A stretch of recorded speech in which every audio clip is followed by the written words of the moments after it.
Hare Krishna and good morning all of you. Students, today I am going to teach you the second lesson of English grammar and its name is sentences. ठीक है, आज हम sentences से related exercise करेंगे, उस chapter को समझेंगे कि सेंटेंस क्या होते हैं. सबसे पहले हम देखते हैं कि सेंटेंस क्या होता है. A sentence is a group of words that makes complete sense. Sentence एक वर्ड्स का ग्रुप होता है जो जिससे एक प्रॉपर कंप्लीट मीनिंग निकलता है. ठीक है, मतलब एक तो उससे प्रॉपर मीनिंग निकलना चाहिए और सेंटेंस में वर्ड्स को प्रॉपर ऑर्डर में अरेंज होना चाहिए. किसी भी ऑर्डर में सेंटेंस में जो वर्ड्स होते हैं वो अरेंज नहीं होते, एक प्रॉपर ऑर्डर होता है उनका और उसका एक प्रॉपर मीनिंग निकलना चाहिए, तब उसको सेंटेंस बोला जाता है. ठीक है, कुछ एग्जाम्पल्स के थ्रू हम इसको देखते हैं. अभी अ सेंटेंस बिगिंस, अभी यहाँ पर कुछ रूल्स यहाँ पर मेंशन है. A sentence begins with a capital letter. सबसे पहले जो सेंटेंस होता है वो हमेशा कैपिटल लेटर से शुरू होता है. मतलब जब भी हम कोई सेंटेंस लिख रहे हैं उसका फर्स्ट लेटर हमेशा कैपिटल लिखा जाता है. ठीक है, और एंड में फुल स्टॉप आता है. यहाँ पर first sentence my parents love me, my का एम कैपिटल है and the train is late, यहाँ पर द का टी कैपिटल लिखा हुआ है. ठीक है, सेकंड रूल देखते हैं. A sentence ends with a full stop और अ क्वेश्चन मार्क. सेंटेंस या तो एंड में यहाँ पर उसकी फुल स्टॉप आता है या फिर उसके एंड में क्वेश्चन मार्क आता है या कभी कभी एक्सक्लेमेशन मार्क भी आता है. स्टूडेंट्स, फुल स्टॉप कब आएगा? जब एक नॉर्मल स्टेटमेंट हो. नॉर्मल स्टेटमेंट क्या होता है कि जब हम मान लीजिए कोई एक नॉर्मल एक से कोई बात बोली जा रही है, जैसे मैंने बोला he is a boy, he is a boy, एक नॉर्मल बात बोली है मैंने बस खाली. यहाँ पे हमको कोई क्वेश्चन फॉर्म हो रहा है क्या इससे? कोई ऐसा लग रहा है कि कोई क्वेश्चन पूछा जा रहा है. ठीक है, तो एक तो क्वेश्चन मार्क नहीं आएगा इसमें और दूसरा एक्सक्लेमेशन मार्क क्या होता है कि जब हमको कोई सडन फीलिंग हमको होती है कि जैसे मान लीजिए आपको एकदम अचानक से गुस्सा आया, अचानक से खुशी हुई, अचानक से दुख हुआ, उस समय आप जो बोलते हैं, बोलते समय तो हम उसमें एक्सक्लेमेशन मार्क नहीं लगेगा. जब हम उस सेंटेंस को लिख रहे हैं तब हम उसमें एंड में एक्सक्लेमेशन मार्क लगाते हैं. जैसे मान लीजिए आपने बोला कि wow what a beautiful flower, वो वाओ व्हाट अ ब्यूटीफुल, आपने किसी भी फ्लावर को देखा तो आपको एकदम से अचानक से आपने उस फ्लावर को देखकर बोला कि wow what a beautiful flower, कितना सुंदर फ्लावर है. तो आपको एकदम से आश्चर्य हुआ, उसको देखकर खुशी, एकदम से आपके अंदर एक सडन फीलिंग आई कोई. ठीक है, तो फिर वाओ के बाद में हम एक्सक्लेमेशन मार्क लगाएंगे, व्हाट अ ब्यूटीफुल फ्लावर.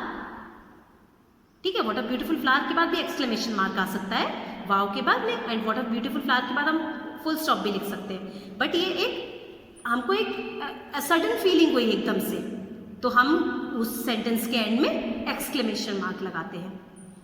ठीक है, आप व्हाट अ ब्यूटीफुल फ्लावर के बाद भी एक्सक्लेमेशन मार्क का यूज कर सकते हैं. ओके, तो ये वाला जिससे मैंने एक सेंटेंस बताया था कि जैसे अब जैसे ये वाला हम सेंटेंस देखते हैं, माई पेरेंट्स लव मी, मेरे पेरेंट्स मुझे प्यार करते हैं. अब इस सेंटेंस से हमको क्या पता लग रहा है? एक नॉर्मल एक सेंटेंस पता पड़ रहा है, ना कोई क्वेश्चन फॉर्म हो रहा है ना ही कोई एक्सक्लेमेशन हो रहा है. मतलब कोई हमको कोई गुस्सा नहीं आ रहा, पढ़ इसको देखकर ये सेंटेंस की कोई गुस्सा आ रहा है, कोई खुशी हो रही है अचानक से, कोई दुख हो रहा है, ऐसा कुछ भी नहीं हो रहा है. ये एक नॉर्मल सेंटेंस है सिर्फ, तो इसके एंड में फुल स्टॉप आएगा. तो मतलब फुल स्टॉप कब आता है? जब कोई भी नॉर्मल स्टेटमेंट होता है, नॉर्मल सेंटेंस होता है, तो उन सेंटेंस के एंड में फुल स्टॉप आता है. ठीक है, अब क्वेश्चन मार्क कब आता है? जैसे if a sentence asks a question, अगर कोई सेंटेंस में क्वेश्चन पूछा जा रहा है, it ends with a question mark, तो उसके एंड में क्वेश्चन मार्क आता है. जैसे कैन यू स्पीक फ्रेंच, क्या तुम फ्रेंच बोल सकते हो? तो इससे आपको क्या लगा? क्वेश्चन पूछा जा रहा है, कैन यू स्पीक फ्रेंच, क्या फ्रेंच बोल सकते हो? तो ये क्वेश्चन हुआ. वेयर डू यू लिव, तुम कहाँ रहते हो, ये भी एक क्वेश्चन है, तो इसके एंड में भी क्वेश्चन मार्क आएगा. अब स्टूडेंट्स, कैसे आप पता लगाएंगे कि क्वेश्चन है? जब भी सेंटेंस में जो हेल्पिंग वर्ब होती है, क्वेश्चन दो वे से फॉर्म होते हैं, एक तो हेल्पिंग वर्ब से फॉर्म होते हैं और एक WH वर्ड से फॉर्म होते हैं. ठीक है, अब हेल्पिंग वर्ब जो होती है सेंटेंस में, जैसे is, are, am, was, were, has, have, had, can, could, will, shall, would, ये सारी हेल्पिंग वर्ब कहलाती है. सेंटेंस में 2 टाइप्स की वर्ब होती है, एक तो हेल्पिंग वर्ब होती है और दूसरी मेन वर्ब होती है. ठीक है, अब जैसे मैं आपको यहाँ पर एक एग्जाम्पल के थ्रू बता रही हूँ, आई एम ईटिंग फूड. मैं आपको हेल्पिंग वर्ब और मेन वर्ब में डिफरेंस बता रही हूँ. यहाँ पर इसका मतलब वो मैं खाना खा रही हूँ या खा रहा हूँ. ठीक है, यहाँ पर आई सब्जेक्ट है. सब्जेक्ट क्या होता है सेंटेंस में? जिसके बारे में बात बोली जाती है उसको सब्जेक्ट बोलते हैं. ये हेल्पिंग वर्ब है, ये मेन वर्ब है और ये ऑब्जेक्ट है सेंटेंस में. ठीक है, कोई भी सेंटेंस होता है ना स्टूडेंट्स, उसमें सब्जेक्ट होता है, ये वर्ब होती है और ऑब्जेक्ट होता है। कभी कभी किसी सेंटेंस में ऑब्जेक्ट नहीं भी होता है, लेकिन सब्जेक्ट और वर्ब का होना उसमें जरूरी होता है। बिना सब्जेक्ट एंड वर्ब के वो सेंटेंस नहीं बनेगा। ठीक है, अब इस सेंटेंस में हम देख रहे हैं कि आई एम ईटिंग फूड, यहाँ पर एम हेल्पिंग वर्ब है, ईटिंग मेन वर्ब है। अब मेन वर्ब क्या होती है? जिससे हमको एक्शन का पता लगता है। वर्ब्स क्या होती हैं? All action words are called verb. जितने भी एक्शन वर्ड होते हैं उनको हम वर्ब बोलते हैं, है ना। तो जिन वर्ड से हमको पता लगता है कि एक्शन क्या हो रहा है, क्या काम हो रहा है, उनको मेन वर्ब बोला जाता है। ठीक है, और हेल्पिंग वर्ब जो होती है वो मेन वर्ब को हेल्प करती हैं सेंटेंस को एक प्रॉपर मीनिंग देने के लिए। अब जैसे यहाँ पर इसका मीनिंग है मैं खाना खा रही हूँ। ठीक है, अब अगर यहाँ पर मान लीजिए एम नहीं होता, अगर मैं एम को हाइड करती हूँ, यहाँ पर एम अगर नहीं होता तो इसका सेंटेंस बता आई ईटिंग फूड। हम कभी ऐसा बोलते हैं कि आपको सुनने में भी अजीब लग रहा होगा ये आई ईटिंग फूड, इसका मतलब हो गया मैं खाना खा रहा या खा रही। इसमें हूँ नहीं आया, हूँ होने के लिए एम का होना जरूरी है। मतलब ईटिंग को खा रही हूँ एक कंप्लीट मीनिंग देने के लिए हमको हेल्पिंग वर्ब भी चाहिए। ठीक है, मेन वर्ब से हमको पता लगा कि क्या एक्शन हो रहा है, खाने का एक्शन हो रहा है, खाना खाने का एक्शन हो रहा है ना।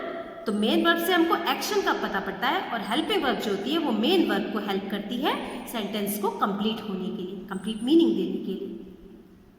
ठीक है, अब यहाँ पर मैंने 3 सेंटेंसेस लिखे हैं। देखिए, जैसे फर्स्ट है आई एम ईटिंग फूड। मैंने आपको बताया था कि सेंटेंस में सबसे पहले सब्जेक्ट, इस सेंटेंस में subject, helping verb, main verb और यह है ऑब्जेक्ट। ऑब्जेक्ट भी जो होता है स्टूडेंट्स वो भी एक नाउन या प्रोनाउन ही होगा। ऑब्जेक्ट की जगह कोई भी वर्ब, एडवर्ब, एडजेक्टिव ये सब नहीं आते हैं। ऑब्जेक्ट भी एक नाउन होता है, नाउन या प्रोनाउन होगा ऑब्जेक्ट में।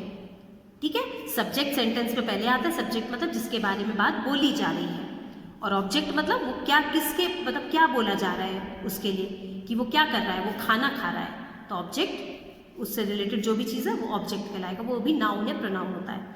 अब मैंने आपको बताया था कि सेंटेंस में, जैसे अब सेकेंड सेंटेंस आप देख रहे होंगे आई एम गोइंग, इस सेंटेंस में ऑब्जेक्ट नहीं है। इसका मतलब है मैं जा रही हूँ या मैं जा रहा हूँ। तो जरूरी नहीं कि सेंटेंस में ऑब्जेक्ट हो, लेकिन विदाउट वर्ब के सेंटेंस नहीं बनता है। आई एम गोइंग, यहाँ पर इसमें I subject, I am helping verb and going main verb हो गया। सेकेंड सेंटेंस में ही इज इल, यहाँ पर वह बीमार है, इसमें मेन वर्ब नहीं है। यहाँ पर सिर्फ एक ही वर्ब से यहाँ पर सेंटेंस बना है, ही इज इल, वह बीमार है। यहाँ पर सेकेंड वर्ब नहीं है। तो इस तरह से सेंटेंस में सब्जेक्ट एंड देन या तो हेल्पिंग वर्ब से ही वो बन जाता है, या फिर सब्जेक्ट, हेल्पिंग वर्ब और मेन वर्ब से भी सेंटेंस बन जाता है, या फिर subject, helping verb, main verb and then object, ये भी सेंटेंस बनता है इस तरह से। ठीक है, तो अभी हमने समझा कि हेल्पिंग वर्ब क्या होती है। ये सेंटेंस में हेल्पिंग वर्ब से क्वेश्चन बना हुआ है। कैन यू स्पीक फ्रेंच, यहाँ पर मेन वर्ब है स्पीक, मतलब एक्शन क्या हो रहा है, बोलने का एक्शन। ठीक है, यहाँ पर हेल्पिंग वर्ब है कैन। जब हम हेल्पिंग वर्ब को सेंटेंस में पहले लिख देते हैं और उसके बाद आता है subject, then main verb and then object, तो ये एक क्वेश्चन में कन्वर्ट हो जाता है सेंटेंस। अगर हम इसको नॉर्मल स्टेटमेंट बनाते हैं तो होता है you can speak French, you can speak French, तुम फ्रेंच बोल सकते हो, उसका मतलब ये होता, और उसके एंड में फुल स्टॉप आता। लेकिन हमने कैन जो है वो पहले लिखा, कैन यू स्पीक फ्रेंच, इसमें हेल्पिंग, कैन एक हेल्पिंग वर्ब है, और जब हम हेल्पिंग वर्ब को पहले लिख देते हैं और उसके बाद सब्जेक्ट है आ रहा है, then main verb and then object, तो वो एक क्वेश्चन में कन्वर्ट हो जाता है और उसके एंड में क्वेश्चन मार्क लग जाता है। ये तो हेल्पिंग वर्ब से क्वेश्चन बना। दूसरे होते हैं WH वर्ड से भी क्वेश्चन बनते हैं। WH वर्ड कौन से होते हैं, वेयर, वाई, हुम, हुज, व्हेन, ये सब WH से शुरू होते हैं ना ये वाले वर्ड, तो इनको WH वर्ड्स बोला जाता है। और इनसे भी क्वेश्चन फॉर्म होता है, जैसे where do you live, why are you going, why are you crying, what are you doing, ऐसे हम बोलते हैं ना। हाउ मैनी, ये हाउ मैनी भी क्वेश्चन फॉर्म करने के लिए यूज में आता है। सो जो भी क्वेश्चन पूछा जाता है तो उन सेंटेंसेस के एंड में क्या आता है, क्वेश्चन मार्क आता है।